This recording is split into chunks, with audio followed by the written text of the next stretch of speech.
여러분 혹시 이 욕조 강의라는 말을 혹시 들어보셨습니까? 무슨 말인지 잘 모르시겠지만 말만 들어보면 욕조 강의, 욕하면서 하는 강의가 아니고요. 욕조에서 하는 강의 그런 단어인데요. 코로나 때문에 한 2년여 동안 대부분의 대학과 직장에서의 세미나 이런 것들이 현장에서 이루어지지 못하고 온라인으로 많이 진행이 됐습니다.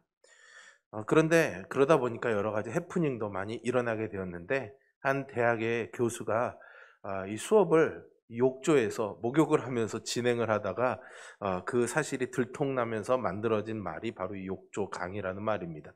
여러분 언젠가 한번 뉴스에서 들으셨으리라 생각이 됐는데 원래 이 강의가 영상은 안 나가고 음성만 나가는 것으로 계획된 강의였던 것으로 보입니다. 그러니까 교수님 입장에서는 좀 몸도 피곤하고 힘드니까 편하게 좀 해보려고 보이지 않으니까 그냥 욕조에서 편하게 몸에 물 담그고 그렇게 강의를 했었는데 그만 실수로 컴퓨터의 카메라가 켜지는 바람에 목욕하는 모습이 그대로 학생들에게 다 드러나고 만 것이죠. 코로나로 인해서 비대면 활동들이 늘어나다 보니까 이런 해프닝 또 오픈 일들이 많이 일어나는 것 같습니다.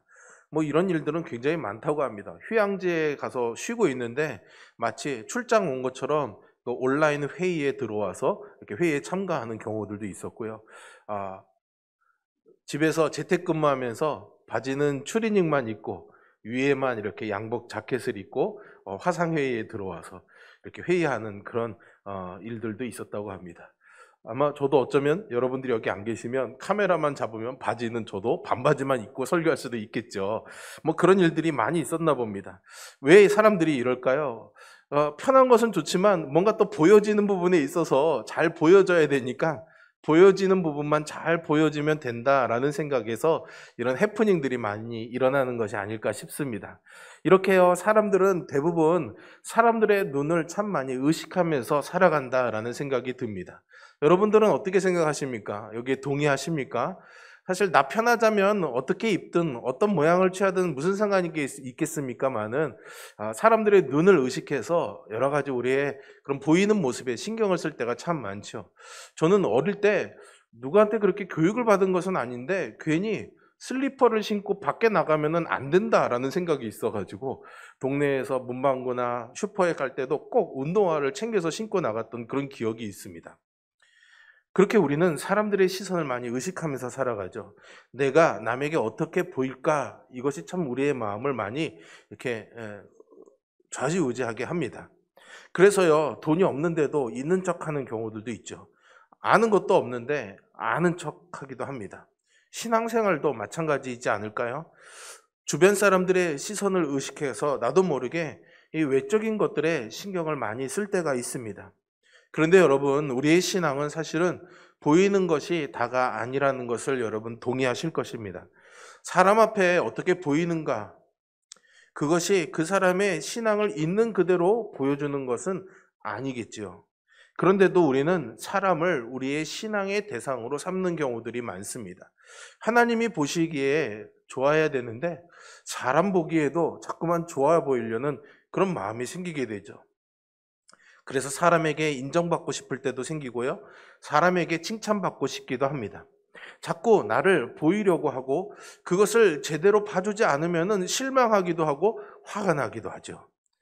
남들이 더 잘 인정해주는 사람을 보면은 괜히 시기와 질투가 생기기도 합니다. 또 남들이요, 나에 대해서 말하는 것이 진짜 내 모습이라고 착각할 때도 있습니다. 하나님 앞에서 나의 참 모습을 보고 가야 되는데 사람들이 말하는 것으로 나를 평가하는 것이죠. 왜 그럴까요? 왜 우리는 자꾸 남에게 보이려 하는 것에 마음이 쏠릴까요? 그리고 이것이 도대체 무슨 문제가 되는 걸까요? 어떻게 하면 우리는 이 문제에 벗어날 수 있는 것일까요? 오늘은 이 질문에 대한 답을 오늘 본문인 마태복음 6장에서 여러분들과 함께 생각해 보려고 합니다. 이 말씀을 통해서 우리 모두가 사람에게 보이려는 신앙이 아니라요, 은밀한 중에 보시는 우리 하나님 아버지 앞에서의 신앙을 갖게 되기를 간절히 소망해 봅니다. 마태복음 6장에서 예수님은요, 이 제자들을 가르치시면서 사람에게 보이려고 하는 이 신앙을 멀리 하라고 계속해서 반복해 말씀하십니다. 먼저 1절의 말씀을 한번 보실까요? 상반절에 보시면 사람에게 보이려고 그들 앞에서 너희 의를 행하지 않도록 주의하라, 이렇게 말씀하십니다. 의를 행하는 것은 좋지만 그 목적이 어디에 있는지, 그 대상이 누구인지 생각하면서 해야 된다라는 것이죠. 그리고 그 대상이 사람이 되지 않도록 경계하라는 것입니다. 그리고 그러면 뒤를 이어서 우리가 의를 행하는 그 행위들의 구체적인 것들이 무엇인지 몇 가지 예를 들어서 주님이 말씀하시죠. 2절에 보시면 구제에 대해서 말씀하십니다. 어려운 처지에 있는 사람들을 돕는 것인데요. 말씀을 보시면 그러므로 구제할 때 외식하는 자가 사람에게서 영광을 받으려고 회당과 거리에서 하는 것 같이 너희 앞에 나팔을 불지 말라 말씀하셨죠. 이 사람은 많은 사람들이 모여있는 이 회당이나 큰 거리에서 다 들을 수 있도록, 그리고 자기를 주목할 수 있도록 뿌 하고 나팔 소리를 크게 분 다음에 이 구제에 활동을 했던 것으로 보입니다. 왜 그랬을까요? 나 봐라, 이렇게 사람들을 돕는 일을 하고 있다, 사람들에게 보여주고 사람들에게서 칭찬받으려는 것이었겠죠. 예수님은 그런 목적으로 이 구제를 하지 말라고 말씀하십니다. 5절에서는 기도할 때의 문제를 말씀하십니다. 또 너희는 기도할 때에 외식하는 자와 같이 하지 말라. 그들은 사람에게 보이려고 그 회당과 큰 거리 어귀에 서서 기도하기를 좋아하느니라 말씀하십니다. 많은 사람들이 모이는 회당, 큰 거리, 모퉁이 이런 곳에 서서 틀림없이 큰 목소리로 기도했던 사람들이 있었던 것으로 보입니다. 왜겠습니까? 사람들에게 보이려는 것이었죠. 예수님은 그들처럼 기도하지 말라고 명하셨습니다. 마지막은 16절에 금식할 때의 예인데요. 금식할 때에 너희는 외식하는 자들과 같이 슬픈 기색을 보이지 말라. 그들은 금식하는 것을 사람에게 보이려고 얼굴을 흉하게 하느니라 말씀하십니다. 금식을 하게 되면 아무래도 얼굴이 초췌해질 수밖에 없겠죠. 그러니 얼굴이 조금 푸석푸석해 보이고 상해 보이는 것은 금식하고 있다는 것을 사람들에게 알게 해주는 그런 모양이었던 것으로 보입니다. 그래서 나 금식하고 있다라는 것을 알리려고 일부러 슬픈 표정을 짓거나 얼굴을 흉하게 하고 씻지 않고 머리도 감지 않은 채 금식을 했던 사람들이 있었던 것으로 보입니다. 그것도 사람에게 보이려고 그렇게 한 것이라는 거죠. 예수님은 그들처럼 금식하지 말라고 말씀하십니다.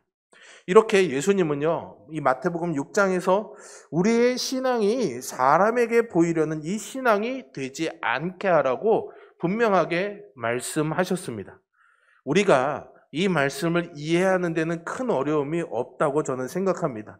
그리고 아마 여기 있는 모든 분들이 다 여기에 동의하실 것이라고, 충분히 이해하실 것이라고 생각합니다.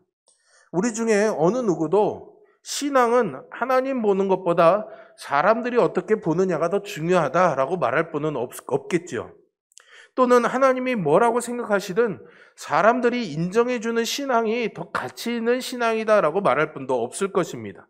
더 나아가서 하나님의 칭찬보다는 사람의 칭찬이 더 필요하다라고 말할 분도 없겠죠. 그런데도 왜 우리는 자꾸만 사람의 시선이 느껴지는 걸까요? 왜 자꾸만 그것이 눈에 거슬리는 걸까요? 왜 자꾸만 사람에게 보이려는 것에 마음이 쏠리는 걸까요? 우리의 마음 깊은 곳에서 사람들의 이런 칭찬과 인정을 기대하는 이유, 진짜 동기는 과연 무엇일까요? 방금 살펴본 구절들에서 우리는 그 답을 찾을 수가 있습니다.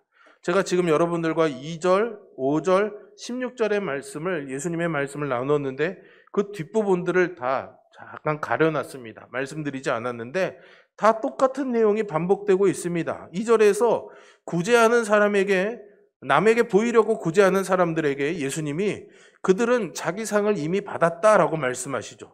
5절에서도 사람에게 보이려고 기도하기를 좋아하는 사람들에게 그들은 자기 상을 이미 받았다라고 또 말씀하십니다.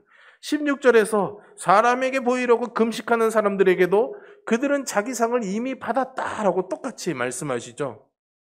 이렇게 자기 상을 이미 그들은 받았다라는 말이 반복되어지고 있습니다.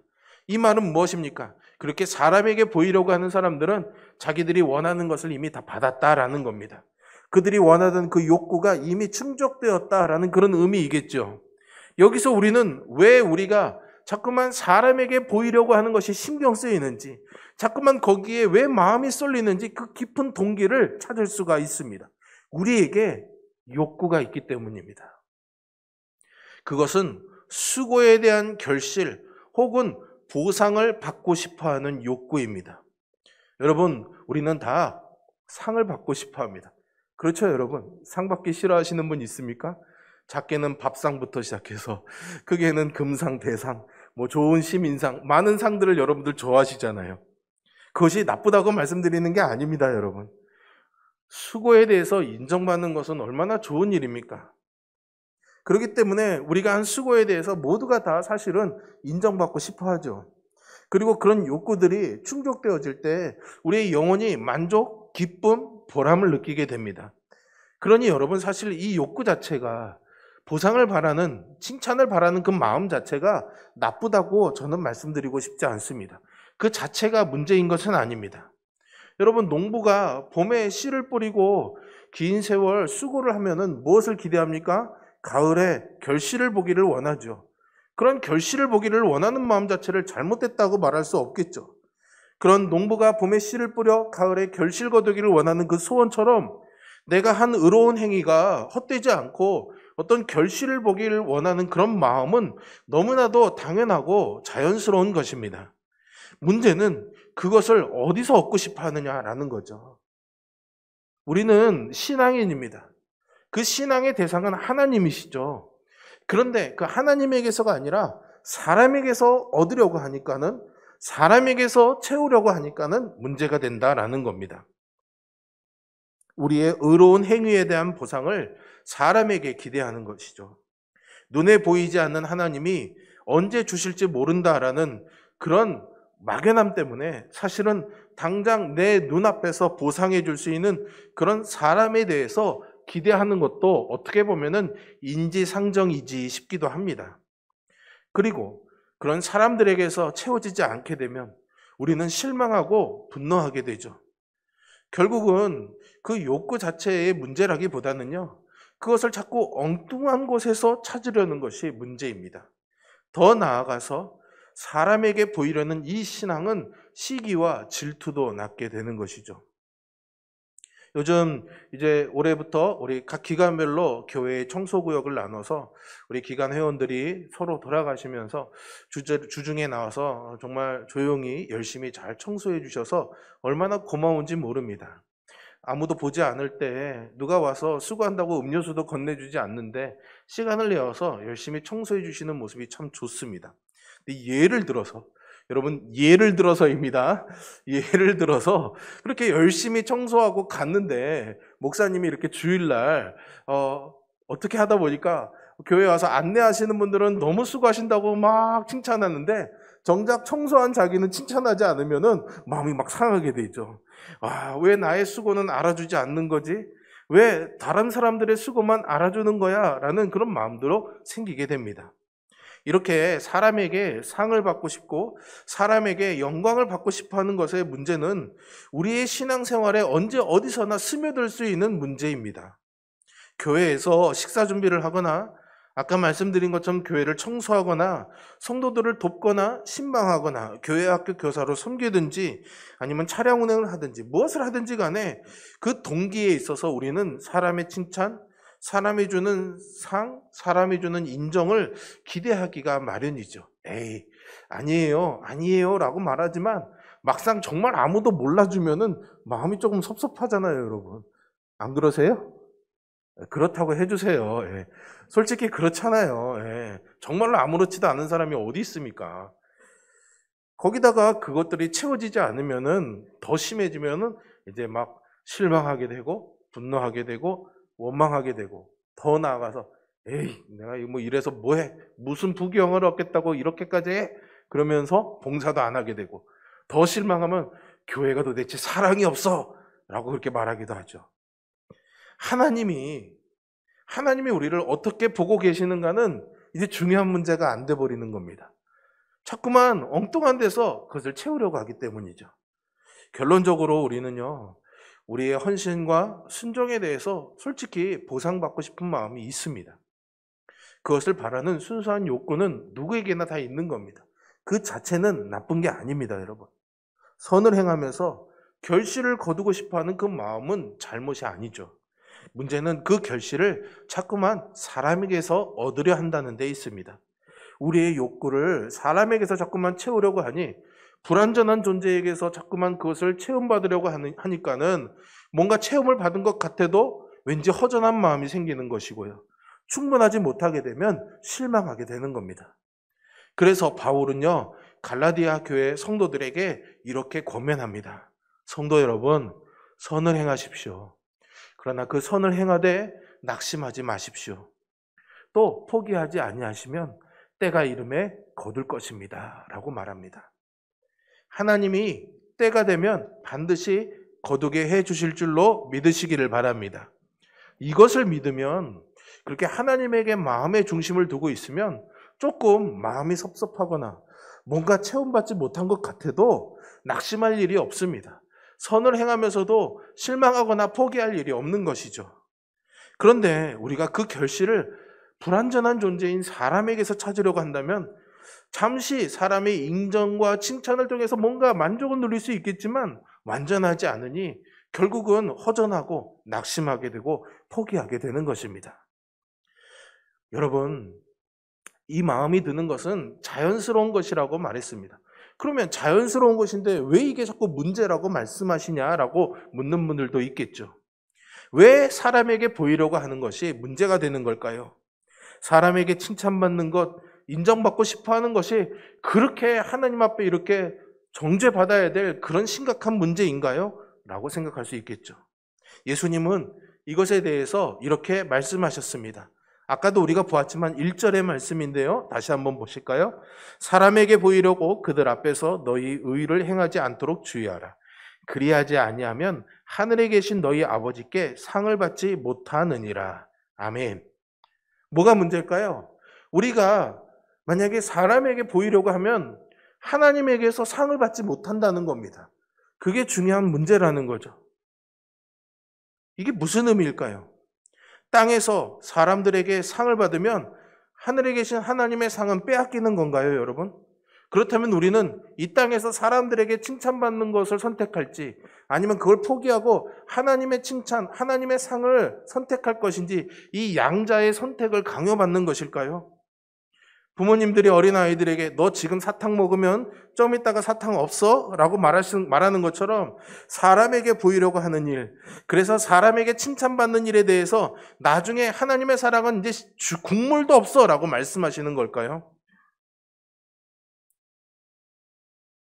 저도 가끔 그런 말을 자주 사용하는데요. 뭔가 호의를 베풀거나 뭔가 섬김을 하면은 그런 분들이 답례를 하시려고 할 때가 있습니다. 그러면 저도 농담 삼아서 그러지 마세요. 저한테 자꾸 그렇게 답례하시면 하늘에서 받을 제 상이 뺏깁니다. 뭐 이렇게 말합니다. 여러분들도 그런 말씀 많이 하시잖아요. 그죠? 그렇기 때문에 그렇게 손해가 되기 때문에 사람들의 칭찬을 거절해야 되는 걸까요? 과연 우리는 어떤 상이 더 큰 건지를 계산해야 되는 건지 그런 질문들이 생기게 됩니다.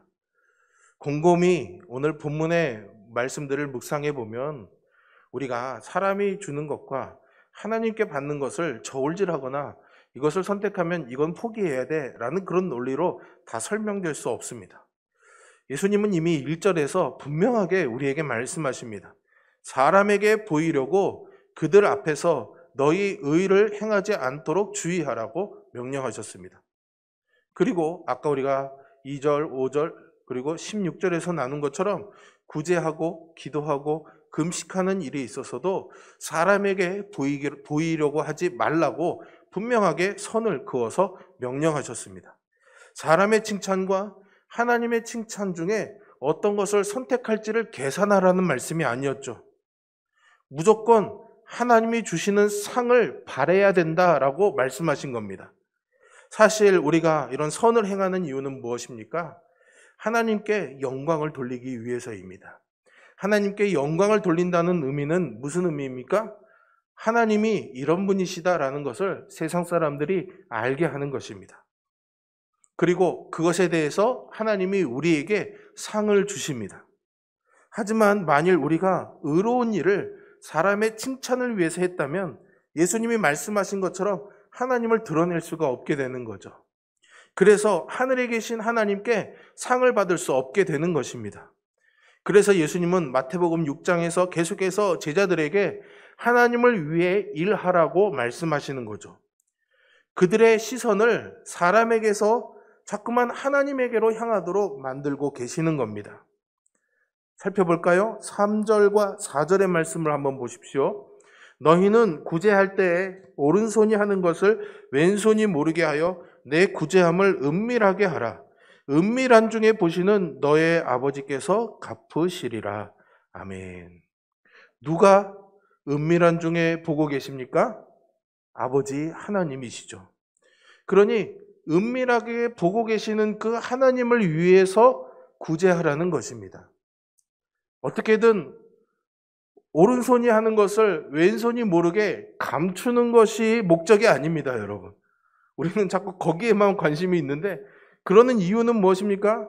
하나님이 아시도록 은밀한 중에 보고 계시는 하나님이 계시니까 그렇게 해도 괜찮다라는 겁니다. 그러니까 이걸 뒤집어서 보면 어떻게 이해할 수 있습니까? 이렇게 말씀할 수 있습니다. 은밀한 중에 하나님이 보고 계시니 내가 하는 일을 다른 사람이 몰라도 괜찮아. 그렇게 이해할 수 있는 거죠. 6절도 보실까요? 너는 기도할 때 내 골방에 들어가 문을 닫고 은밀한 중에 계신 내 아버지께 기도하라. 은밀한 중에 보시는 내 아버지께서 갚으시리라. 아멘. 문을 닫은 골방, 아무도 볼 수 없는 곳에서 누가 은밀한 중에 보고 계십니까? 네, 아버지 하나님이시죠. 그러니 들으시는 하나님이 거기 계시니까 그 하나님을 위해서 기도하라는 것입니다. 옛날에 어느 교회 부흥회가 있었는데 어느 날 부흥 강사로 오신 목사님께 청년회장이 찾아왔답니다. 그 강사 목사님께 이런 이야기를 했어요.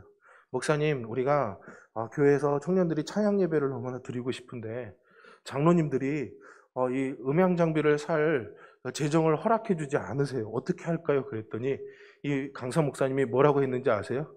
내일 저녁 집회 때 꼭 장로님 뒤에 앉아서 큰 목소리로 우리에게 음향 장비를 주소서라고 기도해 라고 그렇게 말씀하셨답니다. 재미가 없으신가 보네요. 별로. 저는 큰맘 먹고 재밌는 이야기 준비해 왔는데 괜찮습니다. 은밀한 중에 들으시는 하나님은 즐거워하시리라 저는 믿습니다. 누구에게 들으라고 하는 기도가 아니라 아무도 듣지 않아도 하나님 듣고 계시니까 괜찮다라는 그런 의미로 우리가 이 말씀을 이해하면 되겠죠. 자꾸만 가리려는 것이 아니라 사람들이 안 들어도 사람들이 알아주지 못해도 누가 보고 계셔요? 하나님이 보고 계신다라고. 하나님이 듣고 계신다라는 겁니다. 마찬가지로 17절과 18절을 보실까요? 너는 금식할 때 머리에 기름을 바르고 얼굴을 씻으라. 이는 금식하는 자로 사람에게 보이지 않고 오직 은밀한 중에 계신 내 아버지께 보이게 하려 함이라. 은밀한 중에 보시는 내 아버지께서 갚으시리라. 아멘. 얼굴을 씻고 머리에 기름을 바르고 잘 전돈하고 나가면은 사실은 사람들이 금식하는 줄 모르겠죠. 하지만 누가 보고 계십니까? 은밀한 중에 아버지 하나님이 보신다는 겁니다. 그러니 그분에게 보이려고, 하나님에게 보이려고 금식하라는 것이겠죠. 여러분, 이렇게 우리의 신앙은 마땅히 사람이 아니라 하나님에게 보이도록 하는 그런 신앙이 되어야 될 줄로 믿습니다. 사람의 상이 아니라 하나님의 상을 바라보아야 참된 신앙이죠. 보이는 곳에서 나의 일부만을 보고 나를 쉽게 인정하고 칭찬하는 그 사람이 아니라 은밀한 중에 나의 모든 생각과 모든 행동을 보고 계신 그 하나님 앞에서 하나님께 보이려는 그런 신앙을 가진 여러분이 되기를 주님의 이름으로 축원드립니다.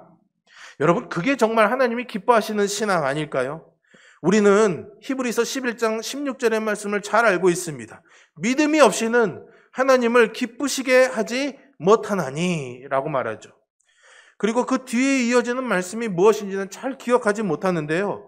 하나님께 나아가는 자는 반드시 그가 계신 것과 또한 그가 자기를 찾는 자들에게 상 주시는 이심을 믿어야 할지니라. 아멘. 하나님이요, 상 주시는 분이랍니다, 여러분. 사람이 상을 주는 것이 아니라죠. 사람에게 보이려는 것이 진짜로 심각한 이유인 것은 우리의 믿음의 대상을 하나님에게서 사람으로 옮기기 때문입니다. 그렇다면 우리는 칭찬도 하지 말아야 되고요. 칭찬도 받으려고 해서는 안 되는 것일까요? 그럼 너무 삭막하잖아요, 여러분. 그렇지 않습니다. 우리는요, 히브리서 10장 24절의 말씀처럼요, 서로를 돌아보고 사랑과 선행을 어떻게 해야 된다고요? 격려해야 합니다. 서로 격려하고 칭찬하는 일은 공동체에 꼭 필요한 일입니다. 격려를 받을수록 우리는 선한 일을 행하는데 힘을 얻을 수가 있죠. 그리고 서로를 더 사랑할 수가 있습니다. 로마서 14장 18절의 말씀처럼 그리스도를 잘 섬기면 그리스도를 잘 섬기면서 하나님을 기쁘시게 하면서 동시에 사람에게도 칭찬을 받을 수 있다고 말씀하시니 이것이야말로 금상첨화가 아니겠습니까? 하지만 우리가 서로를 진심으로 칭찬하고 격려하는 것 마땅하지만 절대로 하지 말아야 될 것은 우리의 믿음의 대상을 하나님에게서 사람으로 옮기는 것입니다. 하나님이 우리에게 상 주시는 분이라는 것을 잊고 사람에게서 상을 받으려는 마음을 경계해야 됩니다. 사람에게서 채워지지 못한 것으로 실망해서 하나님에게서 돌아서는 일을 경계해야 하는 것이죠. 은밀히 보시는 하나님이 아니라 사람에게 보이려는 이 신앙에서 우리는 벗어나야 합니다. 그러면 우리가 어떻게 이 문제에서 벗어날 수 있을까요? 사실 우리는 그렇지 않습니까, 여러분? 사람의 말 한마디에도 막 요동하잖아요. 열심히 교회 청소하고 있는데 누가 지나가는 말로 아이고, 청소를 해도 뭐 하나 달라지는 게 없네. 이러면 괜히 마음 상하잖아요, 여러분. 남들 보지 않는 데서 내가 헌신해서 수고하고 있는데 뭐하러 그런 일까지 하냐고 말 들으면 우리의 마음이 속상하잖아요, 여러분.